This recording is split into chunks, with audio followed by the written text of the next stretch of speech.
BCC career के online platform पर सभी दोस्तों आपका स्वागत और अभिनंदन। आज हमारी जो फर्स्ट क्लास रहेगी वो रहेगी जनरल साइंस की।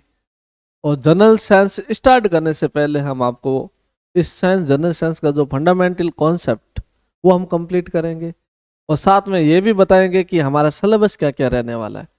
तो प्यारे दोस्तों, जनरल साइंस के अंदर जो हमारा सिलेबस रहेगा वो 3 कैटेगरी के अंदर रहेगा, फिजिक्स, केमिस्ट्री और बायोलॉजी। कहीं न कहीं हमारे कॉम्पिटिटिव एग्जाम के अंदर कहीं कहीं फिजिक्स का रोल ज़्यादा रहता है, कहीं केमिस्ट्री का ज़्यादा रहता है और कहीं कहीं आपको बायोलॉजी का पोर्शन ज़्यादा देखने को मिलेगा। तो प्यारे दोस्तों, हम यही चाहेंगे कि आपको सभी को इक्वलिटी लेके चले ताकि आपके बराबर कॉन्सेप्ट क्लियर हो सके। तो सबसे पहले हम शुरू करने वाले हैं जनरल साइंस के अंदर फिजिक्स का पोर्शन, फिर केमिस्ट्री, फिर बायोलॉजी। तो एक बार हम यही चाहेंगे आपको कंप्लीट इन तीनों की इंडेक्स बताते हैं सिलेबस की कि फिजिक्स के अंदर हमारे कौन कौन से चैप्टर रहने वाले, केमिस्ट्री के अंदर और बायोलॉजी के अंदर। चलो हम आपको बताते हैं। देखो, जनरल साइंस को 3 कैटेगरी में, फिजिक्स, केमिस्ट्री और बायोलॉजी। और फिजिक्स का जो रहने वाला है वो सबसे पहले रहेगा यूनिट एंड मेजरमेंट। एक बार मैं आपको फटाफट रिवाइज करवा देता हूँ, ठीक है ना, यही हम पढ़ने वाले।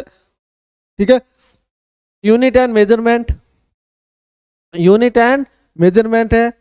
फिर बाद में कौन सा है, मोशन इन स्ट्रेट लाइन है, लॉ ऑफ मोशन है, यानी कहना का गति का नियम है, वर्क, एनर्जी एंड पावर, कार्य, ऊर्जा और शक्ति है, ग्रेविटेशनल है, साउंड है यानी ध्वनि है, प्रकाशिकी है, विद्युत धारा और चुंबक यानी इलेक्ट्रिक करंट एंड मैग्नेट। कहीं न कहीं हमारे यहाँ पर फिजिक्स 2 पार्ट्स में डिवाइड है, यानी कहना का मतलब एक फिजिक्स हमारी इलेक्ट्रिकल है और एक फिजिक्स हमारी मैकेनिकल है। तो हम दोनों को डिवाइड करेंगे, यानी कुल मिला के यहाँ ज्यादातर 9th और 10th की फिजिक्स रहने वाली और थोड़ी बहुत जहाँ 11th 12th का यूज रहेगा वो हम आपको साइड में बताते रहेंगे। ठीक है, उसके बाद में हमारी हीट है और मॉडर्न फिजिक्स, ये आ गई हमारी मॉडर्न फिजिक्स। इस मॉडर्न फिजिक्स से काफी क्वेश्चन आ रहे हैं, तो इस चैप्टर के अंदर मैंने इस टॉपिक को भी ऐड करवा दिया, यानी मॉडर्न फिजिक्स। ये हमारे फिजिक्स के जो 10 चैप्टर है वो हम कंप्लीट करने वाले। ठीक है, उनके बाद हम केमिस्ट्री की इंडेक्स पढ़ेंगे। केमिस्ट्री के अंदर मैटर एंड देयर प्रॉपर्टी, द्रव्य उनके गुणधर्म है। ठीक है, atomic structure and chemical bonding, परमाणु संरचना एवं रासायनिक बंध, केमिकल रिएक्शन, रासायनिक अभिक्रिया, क्लासिफिकेशन ऑफ एलिमेंट यानी तत्वों का वर्गीकरण, हम तत्वों को अलग अलग क्लासिफाइड करेंगे और उनके बारे में समझेंगे। फिर बाद में एसिड, बेस एंड सॉल्ट, अम्ल, सार एवं लवण के बारे में, पूरी इनकी फैमिली के बारे में हम पढ़ेंगे। धातु निष्कर्षण एवं मिश्र धातु के बारे में बात करेंगे, मिश्र धातु के बारे में बात करेंगे, metal and alloy, some important element and compound यानी कुछ कंपाउंड्स, कुछ महत्वपूर्ण तत्व है उनके यौगिक। और बाद में पढ़ेंगे carbon, it is a compound यानी कार्बन और उसके यौगिक। उनके बाद हमारा रहने वाला है ऑर्गेनिक केमिस्ट्री यानी कार्बन रासायनिक विज्ञान, और इन्वायरमेंटल केमिस्ट्री यानी पर्यावरण रसायन विज्ञान। इस तरीके से फिजिक्स में भी 10 टॉपिक थे और केमिस्ट्री में भी हम 10 टॉपिक पढ़ने वाले हैं। टोटल 10 और 10-20 चैप्टर ये पढ़ने वाले हैं। उनके बाद हमारा बायोलॉजी का पोर्शन है, ये भी कहीं ना कहीं अपनी जगह बहुत इंपॉर्टेंट है, इनको भी हम क्लियर करेंगे। तो सबसे पहले हम पढ़ने वाले मोस्ट इंपोर्टेंट सेल। उनके बाद सेल का मतलब कोशिका है, जेनेटिक एंड इवोल्यूशन यानी अनुवांशिकी और विकास के बारे में बात करेंगे। बोटनी यानी पादप विज्ञान, ह्यूमन फिजियोलॉजी यानी मानव शरीर की विज्ञान के बारे में बात करेंगे। जूलॉजी यानी जंतुओं के बारे में बात करेंगे यानी जंतु विज्ञान। इकोलॉजी यानी परिस्थितिकी यानी इन्वायरमेंट यानी पर्यावरण से रिलेटेड इनके बारे में बात करेंगे। बायोटेक्नोलॉजी यानी जैव प्रौद्योगिकी के बारे में। माइक्रोबायोलॉजी यानी सूक्ष्म जीव विज्ञान। और सबसे लास्ट में हम बात करेंगे माइक्रोब्स इन ह्यूमन वेलफेयर, सूक्ष्म जीवों का मानव कल्याण के अंदर क्या योगदान है। बहुत ही शानदार, कहीं न कहीं इनके चीजें पीछे रह रही है, तो वहां पर हम इन चीजों को जैसे कि ब्लड यानी कहने का मतलब ब्लड के बारे में बात करें, ये सर्कुलेटरी सिस्टम के अंदर ऐड हो जाएगा। तो टोटल लगभग हमारे पास अप्रोक्सीमेट 39 या 40 चैप्टर है साइंस के। उन 40 चैप्टर को एक एक करके हम क्लियर करेंगे और बहुत ही शानदार कॉन्सेप्ट के साथ। हम यही चाहेंगे आप अपने हाथ से एक एक नोट्स को बनाएं और साथ में इनकी जितने भी पीडीएफ बनेगी वो हम टेलीग्राम ग्रुप पर शेयर कर देंगे।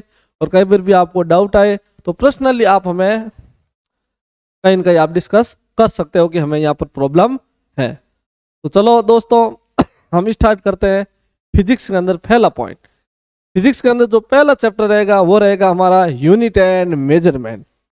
यूनिट एंड मेजरमेंट तो पहला चैप्टर रहेगा। अब यूनिट एंड मेजरमेंट क्या होता है, इनको हम आराम से क्लियर करते हैं। देखो, किसी भी क्वांटिटी का मेजरमेंट करना, और क्वांटिटी का मेजरमेंट करने के लिए आज के टाइम में बहुत जरूरी। आप कहीं पर भी दुकान पे भी सामान लेने जाते हो तो वहां पर हर चीज तोल माप का बात करते हो। जैसे मेरे को केले चाहिए 4 केजी केले, 5 केजी केले, तो 5 के पीछे केजी यूनिट बोलना जरूरी है, लीटर तो बोल नहीं सकते।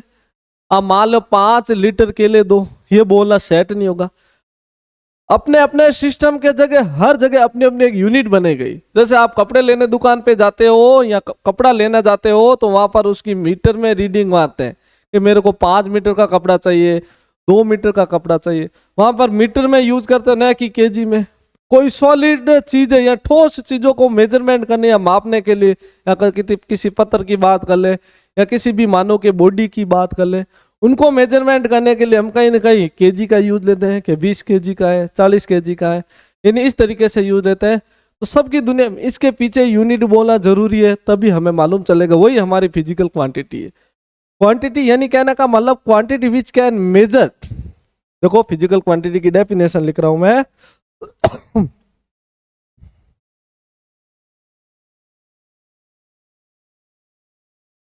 Quantity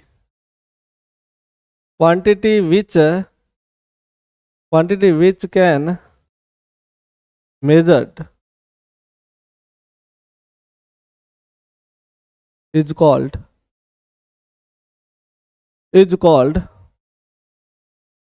physical quantity. यानी किसी भौतिक राशि या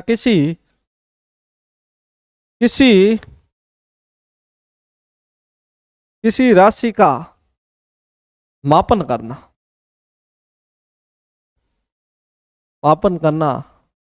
क्या कहलाती है? भौतिक राशि कहलाती है।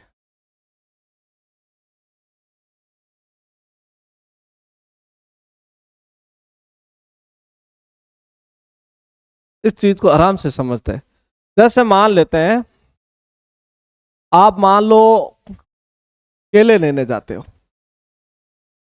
आपने केले कितने खरीदे? 5 केजी केले खरीदे। पीछे यूनिट बोलना जरूरी है, ठीक है ना। अब केला कौन है? Physical quantity. केला कौन है? फिजिकल क्वांटिटी का मतलब होता है भौतिक राशि। क्या है?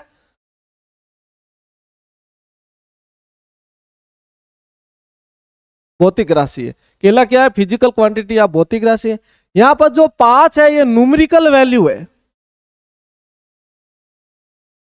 न्यूमेरिकल वैल्यू का मतलब होता है यहां पर ये संख्यात्मक मान है। और पीछे वाली जो केजी है ना, ये यूनिट का काम कर रही है। यूनिट का मतलब यहां पर ये किसका काम कर रही है? मात्रा का काम कर रही है। ये किसका काम कर रही है? मात्रा का काम कर रही है। और अच्छे से समझते हैं इसको। यानी इसकी जो फॉर्मूले की बात करें, जो फिजिकल क्वांटिटी बराबर देखो क्या लिख रखा है यहाँ पर, न्यूमेरिकल वैल्यू को हम एन से लिखेंगे और यूनिट को हम किससे लिखेंगे? यू से। इनके बिना हमारी फिजिक्स अधूरी है। इनके बिना हमारी फिजिक्स अधूरी है। फिजिकल क्वांटिटी को बताने के लिए आपको न्यूमेरिकल वैल्यू और यूनिट की जरूरत पड़ेगी।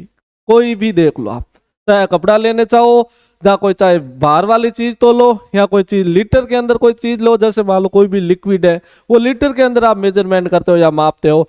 चाहे 4 लीटर की बात करो, चाहे 5 लीटर की बात करो, तो कोई की वजह से मान लो घी की बात कर लेते हैं। आपने घी 10 लीटर खरीदा है, तो 10 क्या है? Numerical value. और लीटर क्या बता रही है? इसकी यूनिट बता रही है। इनका मतलब घी किसका काम कर रहा है? फिजिकल क्वांटिटी या भौतिक राशि का काम कर रहा है। ये चीज आपको कवर करनी है। फिजिक्स रट्टे से काम नहीं चलेगा, आपको एक एक चीज को समझना पड़ेगा। फिजिकल का यहाँ पर हम फिजिकल क्वांटिटी का 2 तरीके से यहाँ पर हमने क्लासिफिकेशन कर रखा है। देखो 2 तरीके से इनका classification, on the basis of direction and magnitude. On the basis of direction and magnitude, यानी कहने का मतलब है दिशा और परिणाम के आधार पर इनको मैंने 2 तरीके से बांटा है, ठीक है ना। दूसरा है on the basis of measurement and unit. इनको 2 तरीके से कैटेगराइज कर दिया फिजिकल क्वांटिटी को। एक हम डायरेक्शन और मैग्नीट्यूड के हिसाब से देखेंगे, और एक हम मेजरमेंट और उनके साथ में यूनिट के आधार पर देखेंगे। इनको भी दो दो तरीके में बांटा गया है, यानी इनका डायरेक्शन और मैग्नीट्यूड आपको देखना है। डायरेक्शन और मैग्नीट्यूड आपको देखना है तो आपको स्केलर और वेक्टर के बारे में बात करनी पड़ेगी। स्केलर क्या होता है और वेक्टर क्या होता है, ये बात आपको समझनी पड़ेगी। उनके बाद हम बात करेंगे मेजरमेंट एंड यूनिट के बारे में। मेजरमेंट यूनिट के बारे में बात करेंगे तो इनको तीन कैटेगरी के अंदर डिवाइड कर रखा है।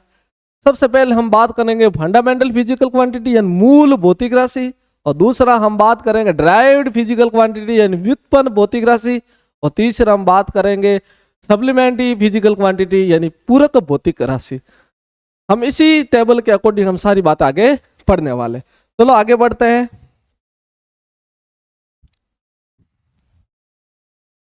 सबसे पहले on the basis of unit and direction and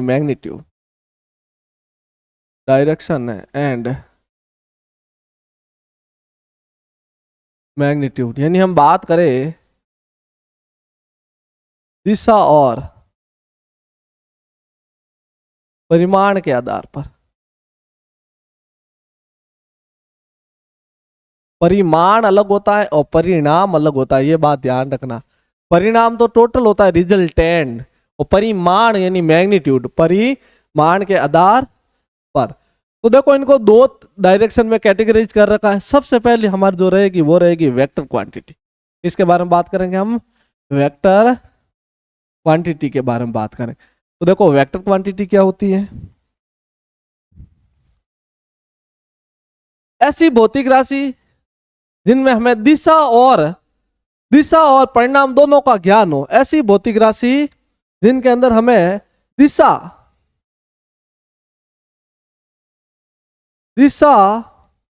और परिमाण का क्या हो, हमें ज्ञान हो। ऐसी राशि को क्या बोलते हैं, सदिश राशि बोलते हैं, जिनके बारे में हमें डायरेक्शन एंड इनका मैग्नीट्यूड हमें मालूम हो। मैग्नीट्यूड हमें मालूम हो उसे हम बोलते हैं वेक्टर क्वांटिटी। फॉर एग्जांपल किसी बॉडी के ऊपर हम जब फोर्स लगाते हैं, किसी बॉडी के ऊपर जब हम बल लगाते हैं, जैसे मेरे पास ये पेन है, इस पेन के ऊपर मैं बल लगाऊंगा, जिस दिशा में बल लगाए उसी दिशा में ये वस्तु विस्थापित हुई। यानी कहने का मतलब जिस डायरेक्शन में मैं बल लगा रहा हूं उसी डायरेक्शन में वस्तु विस्थापित हो रही। इनका मतलब बल के पास दिशा भी है और बल के पास परिणाम। परिणाम का मतलब मैंने कितना न्यूटन बल लगाया, वो होता है परिणाम। तो यहाँ पर इनके एग्जाम्पल से भी आप समझ सकते हैं। इनके एग्जाम्पल जैसे यहाँ पर बल है, बल एक सदिश राशि है, यानी फोर्स एक सदिश राशि है। और किसके बारे में बात करेंगे, और है जैसे ये विस्थापन के बारे में बात करेंगे। विस्थापन का मतलब होता है डिस्प्लेसमेंट, इंग्लिश में बोलते हैं डिस्प्लेसमेंट। लेकिन डिस्प्लेसमेंट का मतलब क्या होता है, shortest distance between initial point and final point is called displacement. प्रारंभिक बिंदु और अंतिम बिंदु के बीच की न्यूनतम दूरी को हम विस्थापन बोलते हैं। यानी कहने का मतलब आप मान लो ए से, आप मान लेते हैं यहां से एग्जाम्पल ले लेते हैं, यहां से आप या ए से आप चौराहे से आप कहां चले गए, अपने घर चले गए, घर से अपने दोस्त सी के घर चले गए। शुरुआत कहां की आपने, ए से शुरुआत की, और लास्ट वाला पोर्शन कौन सा आपका सी। इनके बीच की शॉर्टेस्ट यानी न्यूनतम दूरी कौन सी है, वो है ए सी। ये आपका विस्थापन होगा। यानी इनका मतलब ए से सी के बीच की आपके पास डायरेक्शन है, यानी दिशा है। इनका मतलब विस्थापन क्या होगा, विस्थापन आपकी सदिश राशि होगी। ठीक है ना। और भी एग्जांपल बताओ, जैसे हो गए यहाँ पर वेग का मतलब वेलोसिटी। इनके पास भी डायरेक्शन एंड मैग्नीट्यूड दोनों होता है। और बताओ यहाँ पर त्वरण यानी एक्सीलरेशन। देखो हिंदी में याद करना थोड़ा आसान है, जहां जहां वह शब्द आ रहा है, देखो वह वर्ड आ रहा है, वो वाला कौन सा होगा, सदिश होगा। और देखो सवेग वो आ रहा है, सवेग मोमेंटम, ये भी एक सदिश राशि है। तो ये बात ध्यान रखना, सदिश राशि किसे बोलते हैं, जिनके पास दिशा और परिणाम दोनों, उसे सदिश राशि कहते हैं। लेकिन कुछ ऐसे भी क्वांटिटी होती है जिनके पास दिशा और परिणाम दोनों है, फिर भी वो सदिश राशि नहीं होती है, क्योंकि उनका लेवल और बढ़ जाता है। जिनके पास डायरेक्शन, जैसे कि इलेक्ट्रिक करंट, विद्युत धारा के पास दिशा होती है, वायर के अंदर उनके पास डायरेक्शन होती है, लेकिन फिर भी वो अदिश राशि है, सदिश राशि नहीं है, क्योंकि उनके पास डायरेक्शन और दिशा होने के बावजूद वो सदिश नियम का पालन नहीं करता है, इसलिए वो अदिश राशि है। तो ये हमारा कंप्लीट हुआ वेक्टर क्वांटिटी, यानी बात करें सदिश राशि की। ठीक है, सदिश राशि। उसके बाद हम बात करेंगे स्केलर क्वांटिटी।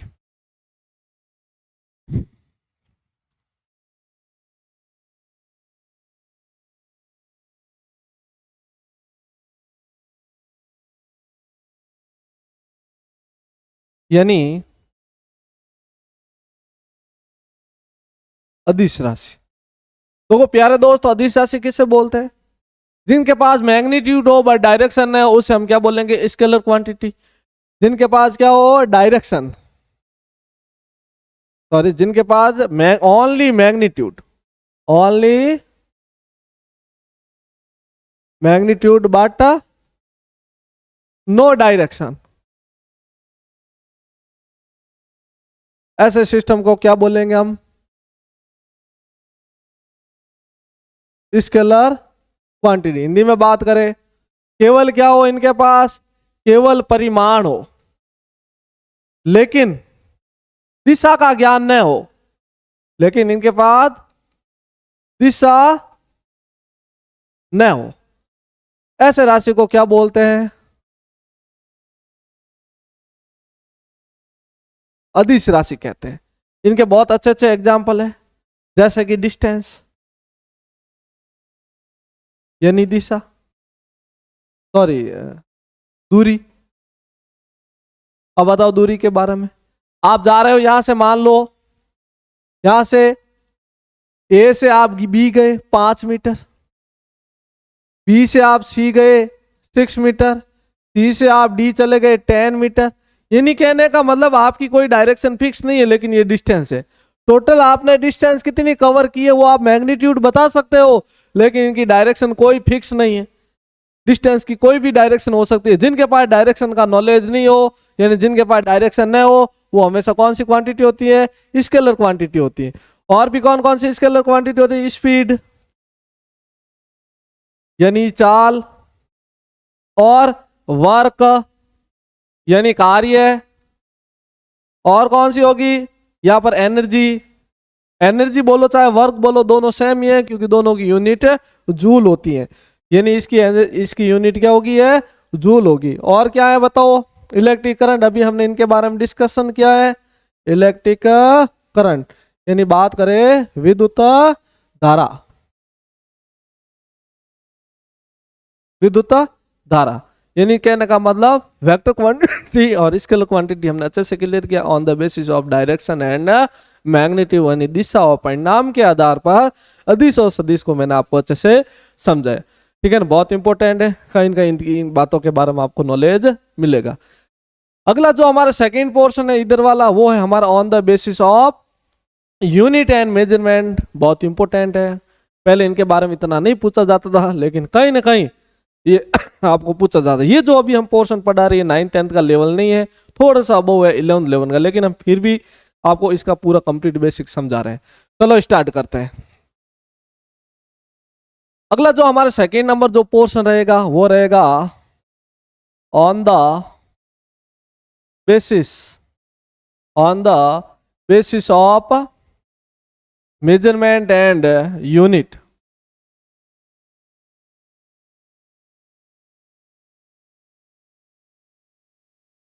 यानी कहने का मतलब मापन एवं मात्रक के आधार पर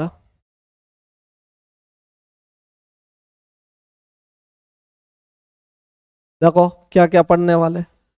सबसे पहले हम बात करेंगे यहाँ पर फंडामेंटल फिजिकल क्वांटिटी। सबसे पहले किसके बारे में बात करेंगे हम? फंडामेंटल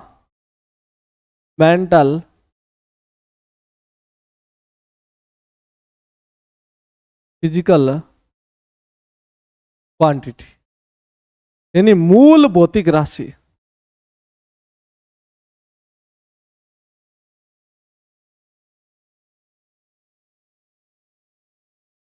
मूल भौतिक राशि ये क्या होती है, इनके बारे में हम डिटेल में जानते हैं। ऐसी फिजिकल क्वांटिटी जो ओनली खुद पे ही डिपेंड करे, अदर पे डिपेंड ना करे, ऐसी भौतिक राशि जो स्वयं पर निर्भर करती है, दूसरों पर निर्भर नहीं करती। जो भी निर्भर करेंगे इनके ऊपर करेंगे। इस स्पेलिंग का मतलब समझते हैं। फंडामेंटल का मतलब होता है जैसे कि हमारे मैथ के जो अल्फाबेट होते, मैथ के जो नंबर होते हैं उनका मेन फंडामेंटल कौन है, 0 से लगा के 9 तक की काउंटिंग, यानी 0 से लगा के 9 तक के हमारे गणित के नंबर, यानी जितने भी दुनिया के अंदर नंबर बने हैं वो 0 से लगा के 9 तक के नंबरों से ही बने। ये हमारा मेन फंडामेंटल हो गया। जैसे कि हमारे बॉडी का मेन फंडामेंटल कौन है, मूलभूत कौन है, वो है कोशिका। वो कौन है, कोशिका। तो इसी तरह से हमारे कहीं पर भी देख लो, चाहे इंग्लिश की बात करें, फंडामेंटल कौन है, 26 है जो अल्फाबेट है, ठीक है ना।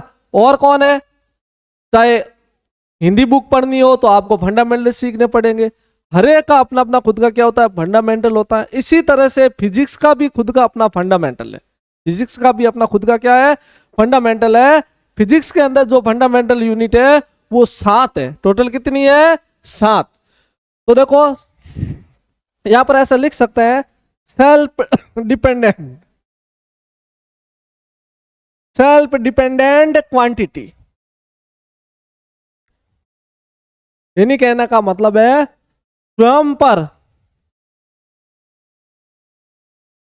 निर्भर करने वाली राशि। अदर पे डिपेंड नहीं करती है, does not other physical quantity, किसी दूसरे पर फिजिकल क्वांटिटी निर्भर नहीं करती है। इनकी टोटल फिजिकल क्वांटिटी कितनी होती है, यहां पर हम बात करेंगे टोटल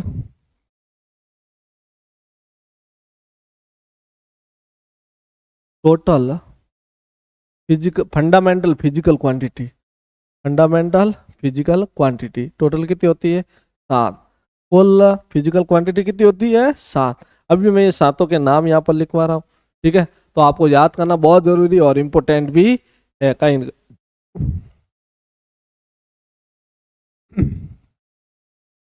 सबसे पहले हम बात करेंगे लेंथ, यानी यहाँ पर हम बात करेंगे लंबाई के बारे में बात करेंगे। लंबाई की जो यूनिट होती है वो क्या होती है, मीटर होती है, जिनको हम किससे लिखते हैं, एम से लिखेंगे। मीटर, एक आपको मीटर याद करना है। दूसरा हम बात करेंगे टाइम के बारे में, ये भी फंडामेंटल है फिजिक्स के अंदर, समय। इनकी जो यूनिट होती है वो क्या होती है, सेकेंड होती है, एस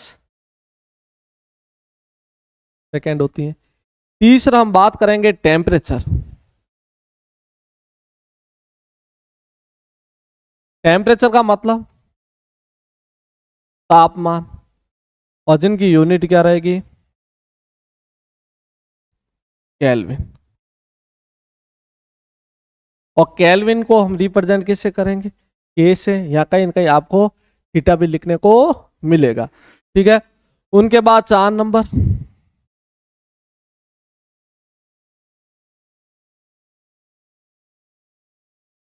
रहेगा इलेक्ट्रिक करंट,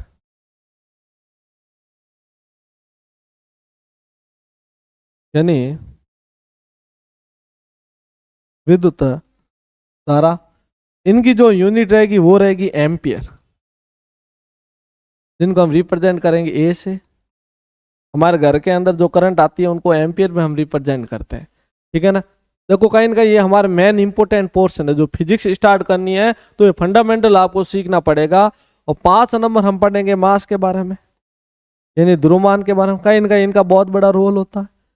द्रव्यमान की जो यूनिट होती है वो क्या होती है, किलोग्राम होती है, किलोग्राम, जिनको हम किससे रिप्रेजेंट करेंगे, केजी से रिप्रेजेंट करेंगे। और जो 6 नंबर होगा वो रहेगा लुमिनस इंटेंसिटी।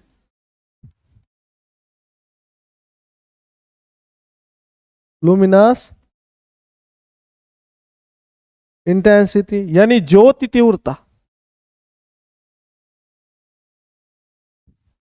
और ज्योति तीव्रता, ये आपके लिए नया वर्ड हो सकता है, ज्योति तीव्रता। इनकी जो यूनिट होती है वो क्या होती है? कैंडला।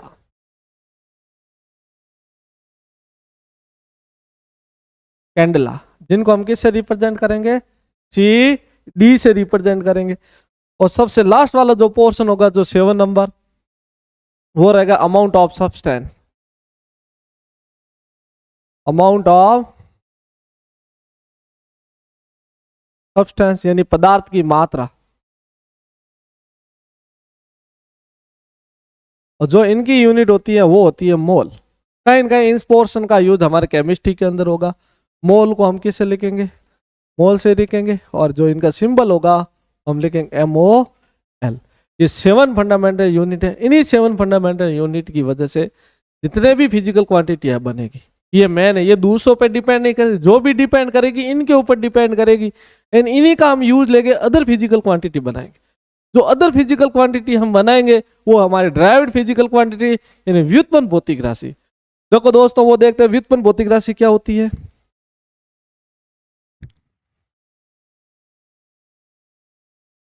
ड्राइव्ड फिजिकल क्वांटिटी यानी व्युत्पन्न भौतिक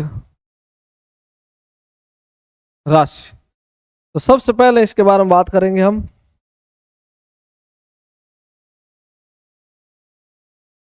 सबसे पहले बात करेंगे जैसे कि ये किसके ऊपर डिपेंड है? डेफिनेशन की हेल्प से आपको मैं समझा रहा हूं। Dependent on fundamental physical quantity, यह मूल भौतिक राशि पर निर्भर करती है। यह मूल भौतिक राशि पर निर्भर करती है। ऐसी फिजिकल क्वांटिटी या ऐसी भौतिक राशि को ड्राइव्ड फिजिकल क्वांटिटी या व्युत्पन्न भौतिक राशि बोलते हैं। ये खुद फंडामेंटल, देखो हम यूज लेते हैं फंडामेंटल फिजिकल क्वांटिटी या मूल भौतिक राशि का यूज करके हम ड्राइव्ड फिजिकल क्वांटिटी बना रहे। देखो सबसे पहले एग्जांपल, जैसे कि हम बात करते हैं स्पीड की, बात कर लेते हैं यानी चाल की बात कर लेते हैं। चाल का फॉर्मूला बताओ। चाल बराबर क्या होता है? दूरी बटा समय। दूरी बटा समय यानी बात करें डिस्टेंस अपॉन टाइम। अब मेरे को आपको यूनिट बताओ, दूरी का मात्रक क्या होता है? अभी हमने ये दूरी और समय दोनों फंडामेंटल है। दूरी और समय क्या है? दोनों फंडामेंटल। देखो दूरी, दूरी किसका मात्रक है? वो लंबाई का। और समय भी किसका मात्रक है? सेकंड का। ये याद करना आपको बहुत जरूरी है। लंबाई, समय, तापमान, विद्युत धारा, द्रव्यमान, ज्योति तीव्रता, पदार्थ की मात्रा, ये 7 है हमारे fundamental physical quantity. Very most important है। याद करोगे तो आपको आगे वाले दोनों अच्छे से समझ में आ जाए, ड्राइव्ड फिजिकल क्वांटिटी और सप्लीमेंट्री। तो यहाँ पर देखो दोनों चीजें आ गई, दोनों फंडामेंटल है। दोनों के मात्रक पर दूरी हमेशा लंबाई का सहमत, दूरी का मात्रक होता है मीटर और समय का मात्रक क्या होता है? सेकेंड। कहीं कहीं आपको ऐसा भी मिलेगा मीटर सेकेंड के ऊपर माइनस, क्योंकि ये प्लस का 1 ऊपर जाएगा तो क्या हो जाएगा? माइनस का 1। दूसरा बात करें यदि और भी देख लेते हैं, जैसे कि कार्य के बारे में बात करें। कार्य का मतलब वर्क के बारे में बात करें। वर्क का फॉर्मूला क्या होता है? फोर्स मल्टीप्लाई डिस्प्लेसमेंट यानी बल इनटू विस्थापन। काफी लोग कंफ्यूजन होते हैं वर्क को डिफाइंड कैसे करें। जब किसी वस्तु के ऊपर हम बल लगाते हैं तो वस्तु विस्थापित होगी। यदि वस्तु विस्थापित नहीं हो रही है, इनका मतलब हमारा कार्य 0 माना जाएगा अकॉर्डिंग टू साइंटिफिक डेफिनेशन, यानी वैज्ञानिक परिभाषा के अनुसार। भाई कहीं न कहीं हम ऐसे तो हम बात तो काम करते हैं, लेकिन ओवरऑल हम घूम फिरा के वहीं आते हैं। विस्थापन का मतलब मैंने अभी बताया आपको, शुरुआत और अंतिम, शुरुआत कहाँ की है और लास्ट में कहाँ गए, वहां की बीच की सीधी दूरी होती है वो विस्थापन होती है। अब सारे दिन काम करा के आप वहीं बैठ जाते हो तो आपका तो विस्थापन ओवरऑल 0 हो गया, कि जहां से शुरुआत की वहीं आके आप बैठ जाते हो, लेकिन वो आपका कार्य 0 माना जाएगा अकॉर्डिंग टू साइंटिस्ट डेफिनेशन, वैज्ञानिक परिभाषा के अनुसार। लेकिन हमारे इस तरीके से नहीं माना जाएगा। लेकिन साइंस कहती है आपका डिस्प्लेसमेंट होना जरूरी है। डिस्प्लेसमेंट इन विस्थापन कब होगा? जब उस वस्तु के ऊपर आप बल लगाओगे तभी वो वस्तु विस्थापित होगी। यानी कहने का मतलब ये वस्तु एम द्रव्यमान की कोई वस्तु है, इनके ऊपर मैं बल लगाऊंगा तो ये वस्तु है ना ए से जाके बी तक चली जाएगी, तो यहाँ पर कहीं ना कहीं यहाँ पर आपको विस्थापन देखने को मिलेगा। विस्थापन को मैं यहाँ से एस से लिखूंगा। ठीक है, चलो मैं इनकी यूनिट बताता हूं। तो यहां पर थोड़ा बहुत पहले मैं इनको समझने से पहले मैं आपको एक और पॉइंट समझा देता हूं। तीसरा पॉइंट जो बल के बारे में, बल के बारे में देखो थोड़ी देर में इनको मैं वापस लिखता हूं, क्योंकि हम थोड़ा मैं इसलिए मिटवा रहा हूं क्योंकि हम पहले बल तक पहुंचते हैं ताकि आपको समझ में आराम से आए। बल से पहले हम त्वरण के बारे में समझेंगे, वेग के बारे में समझेंगे, फिर इस पर आएंगे। दूसरा मैं इस फॉर्मूले को चेंज करके लिख रहा हूं, जैसे कि वेग का फॉर्मूला क्या होता है? वेग का मतलब वेलोसिटी। वेलोसिटी बराबर क्या होगा? विस्थापन बटा समय। विस्थापन बटा समय यानी डिस्प्लेसमेंट अपॉन टाइम। और विस्थापन का मात्रक क्या होता है? विस्थापन भी हम लंबाई में मेजरमेंट करते हैं और लंबाई का मात्रक होता है वो क्या होता है? मीटर होता है। और समय का मात्रक क्या होता है? सेकंड। मीटर और सेकंड दोनों ही क्या है? अपने अलग अलग जगह फंडामेंटल यानी मूल भौतिक राशि, दोनों ही मूल भौतिक राशि बन के क्या बना देती है? व्युत्पन्न भौतिक राशि यानी ड्राइव्ड फिजिकल क्वांटिटी। तीसरा बात करते हैं त्वरण। त्वरण को हम बोलते हैं एक्सीलरेशन। एक्सीलरेशन क्या होता है? त्वरण क्या होता है? The rate of change in object of an object, the rate of change in velocity of an object is called acceleration. यानी वेग में परिवर्तन की दर को त्वरण कहेंगे। जैसे कि आपकी गाड़ी की रेस या बाइक की रेस, यानी आप बाइक की रेस या गाड़ी का जो एक्सीलरेट दबाओगे तो गाड़ी की वेलोसिटी या स्पीड चेंज होगी। मान लेते पहले आपके गाड़ी की स्पीड 10 की थी, बाद में उसकी गाड़ी की स्पीड 25 की हो गई, तो गैप कितना का आ गया? 15 का गैप आ गया। वो 15 है ना, जो 15 का जो गैप आया तो वो समय तो लगा होगा। ऐसा थोड़ी है कि 10 की स्पीड से डायरेक्ट 25 हो गया, नहीं, स्पीड धीरे धीरे बढ़ेगी तो समय भी लगेगा। यानी कहना है वेग में परिवर्तन कर रहे हो साथ में समय भी लगा रहे हो, वो है त्वरण। यानी त्वरण का मतलब होता है वेग में परिवर्तन। बिल्कुल सही है, लेकिन आप वेग में परिवर्तन कराओगे तो समय तो लगेगा, बिल्कुल लगेगा।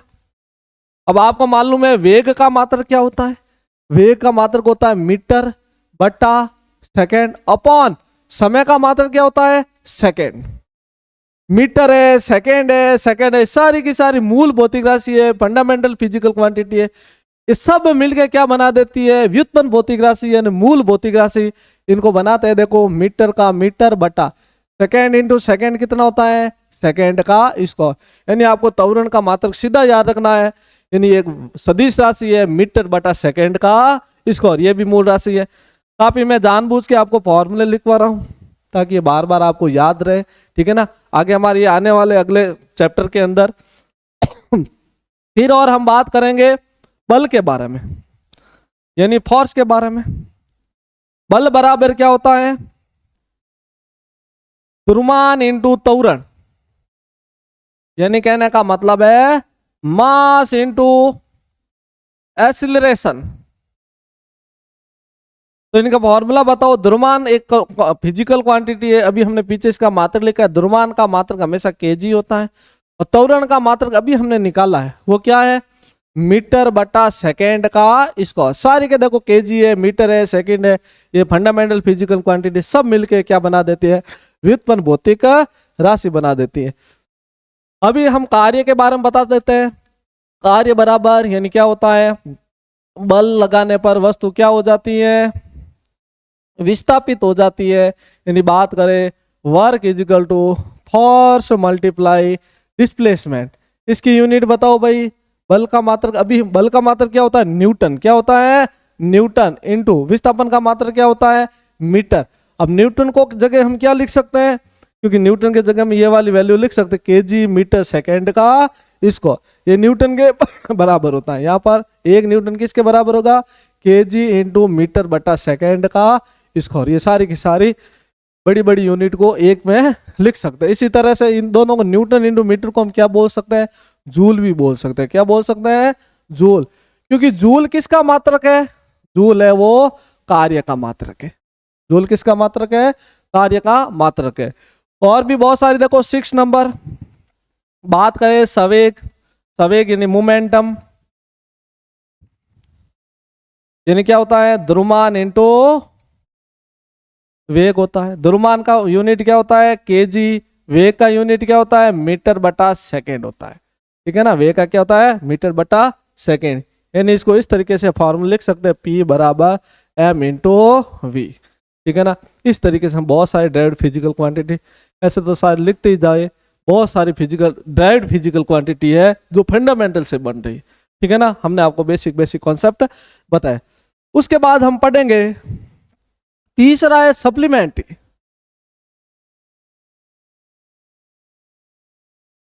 सप्लीमेंट्री फिजिकल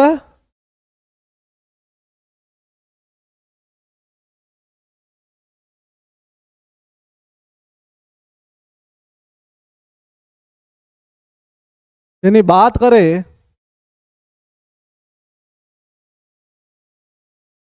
पूरक भौतिक राशि। देखो सप्लीमेंट्री फिजिकल क्वांटिटी दो टाइप की होती है, एक तो हम पढ़ेंगे ठोस और एक हम पढ़ेंगे समतल। दो तरीके के हम पढ़ेंगे, एक हम पढ़ेंगे ठोस और दूसरा हम पढ़ेंगे समतल। देखो ठोस के बारे में बात करें, सॉलिड और प्लेन। ठीक है, सॉलिड के बारे में हम बात करें, इसकी यूनिट क्या रहेगी आपको याद करना पड़ेगा। जैसे मान लो जस्ट एक मिनट,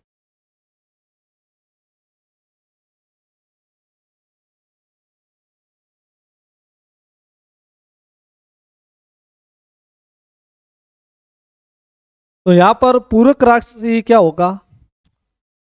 दो जब रेखा एक दूसरे को किसी एक बिंदु पर काटती है तो उनके बीच बनने वाले एंगल, और एंगल भी दो तरह के बनेंगे, एक तो बनेगा समतल पर, एक बनेगा ठोस पर। तो यहां पर ये डायमेंशनलेस है। ये कैसी राशि है?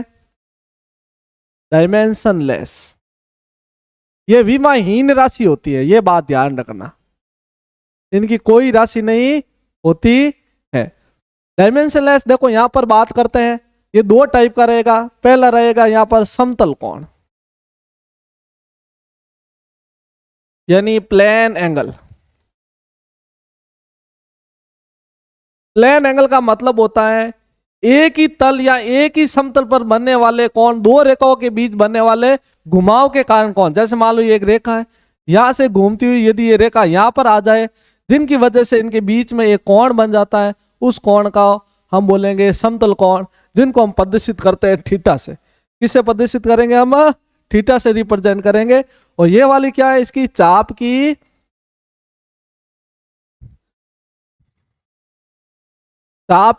लंबाई, और चाप की लंबाई को यहां पर मैं रिप्रेजेंट करूंगा आर। यदि इसको पूरा घुमाया जाए तो ये क्या बन जाएगा? एक सर्किल, और जिनकी रेडियस क्या रहेगी? आर। यदि इसके एसआई यूनिट की बात करें, इसकी एसआई यूनिट होती है वो होती है रेडियन। क्या होती है? रेडियन होती है। और जिनका प्रतीक होता है RAD से लिखा जाता है।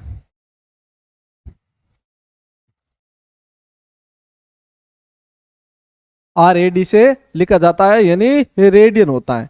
हिंदी में भी रेडियन ही लिखते हैं। ठीक है, रेडियन। अब और बोला यदि इसका फॉर्मूला की बात करें, फॉर्मूला यानी इसके सूत्र की बात करें, तो इनका जो सूत्र रहेगा वो रहेगा थीटा बराबर L/R। देखो याद करने का तरीका बताता हूं। थीटा के जस्ट सामने L है, थीटा के जस्ट सामने L है, और अपॉन में नीचे कौन रहेगा? R रहेगा। यानी कोण बराबर चाप की लंबाई अपॉन त्रिज्या, ये इनका क्या रहेगा? फॉर्मूला रहेगा। ये आपको याद करना पड़ेगा। यदि यहां पर हम क्लियर कर रहे हैं,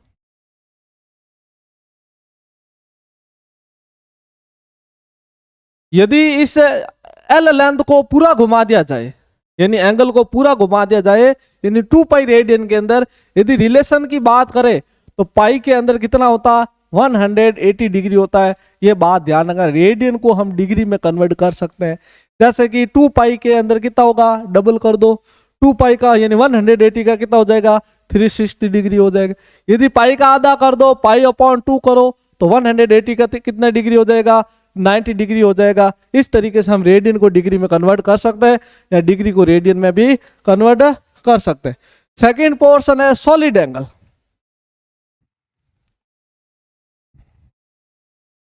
यानी ठोस कोण। सॉलिड एंगल का मतलब होता है ये वाली जो स्ट्रक्चर है वो 3D के अंदर हम समझेंगे। जैसे कि इस तरीके से, जैसे आपने कभी कोण वगैरह या कौन बनाया होगा, ठीक है ना, कौन है जैसे इस तरीके से कौन, इसके अंदर वाला जो एंगल बन रहा है 3D के अंदर, ठीक है, इस तरीके से कौन है, ठीक है, इसे ऐसे डिजाइन होती है ऐसे और ऐसे कौन है, इनके बीच वाला जो एंगल बन रहा है उसे बोलते हैं हम सॉलिड एंगल बोलते हैं। ये वाला एंगल होता है जिसे हम इस तरीके से लिखते हैं, ठीक है ना। इसका जो सिंबल, इसका जो यूनिट होती है, जो यूनिट होती है वो क्या होती है, स्टेरेडियन। क्या होती है, स्टेरेडियन, जिनको हम लिखते हैं एस आर से लिखते हैं। यदि हम इसके फॉर्मूले की बात करें, इसके हम किसके बात करें, फॉर्मूला की बात करें तो इनके साथ में हमें क्या लेना पड़ेगा, इसका एरिया लेना पड़ेगा। क्या लेना पड़ेगा, एरिया लेना पड़ेगा। तो एरिया और रेडियस का रिलेशन बताइए, ये इसकी क्या है, रेडियस है, या सॉरी ये तो स्लैंट हाइट होगी, ये वाली स्लैंट हाइट है और ये वाली इनकी क्या रहेगी, रेडियस रहेगी। तो क्या रखेंगे, एरिया अपॉन आर का स्क्वायर होता है, वो होता है हमारा सॉलिड एंगल होता है, यानी ठोस कोण। और ठोस कोण का जो सिंबल होता है वो हम ऐसे लिखेंगे इसको।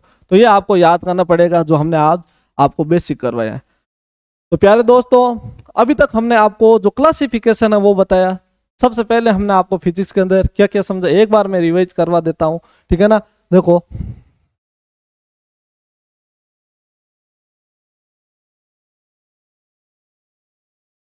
यहां से शुरू करते हैं। यहां से हमने बताया था यूनिट एंड मेजरमेंट के अंदर फिजिकल क्वांटिटी क्या होती है। फिजिकल क्वांटिटी को हमने बताया कि ये कहीं ना कहीं हमारे आज के जमाने के अंदर जहाँ फिजिक्स यूज होती है वहाँ फिजिकल क्वांटिटी यूज करना बहुत ही जरूरी। फिजिक्स का जरूरी नहीं, कहीं लाइफ के अंदर जो हिस्सा है वहाँ कहीं ना कहीं हमारी ये फिजिकल क्वांटिटी यूज होती है। फिजिकल क्वांटिटी को तीन कैटेगरी के अंदर, दो कैटेगरी के अंदर, on the basis magnitude and direction और मेजरमेंट एंड यूनिट, दोनों स्केलर वेक्टर, इनको मैंने आपको अच्छे से क्लियर किया। स्केलर का मतलब होता है जिनके पास ओनली मैग्नीट्यूड हो, नो डायरेक्शन, जिनके पास डायरेक्शन नहीं हो। वेक्टर किसे बोलेंगे, वेक्टर किसे बोलेंगे, जिनके पास डायरेक्शन और मैग्नीट्यूड दोनों, वो हमारा वेक्टर या सदिश राशि कहलाएगा। फिर हमने इनको मेजरमेंट, यूनिट एंड मेजरमेंट के बेस पर तीन तरीके, एक तो का हमने पढ़ा था physical fundamental physical quantity, derived physical quantity और सप्लीमेंट्री फिजिकल क्वांटिटी। सबसे मोस्ट इंपोर्टेंट पोर्शन है ये वाली और ये वाली पोर्शन। ये कहीं ना कहीं आपको थोड़ा ज्यादा यूज है फिलहाल, लेकिन हम फिर भी हम इनको पूरा पढ़ लेंगे, ठीक है ना।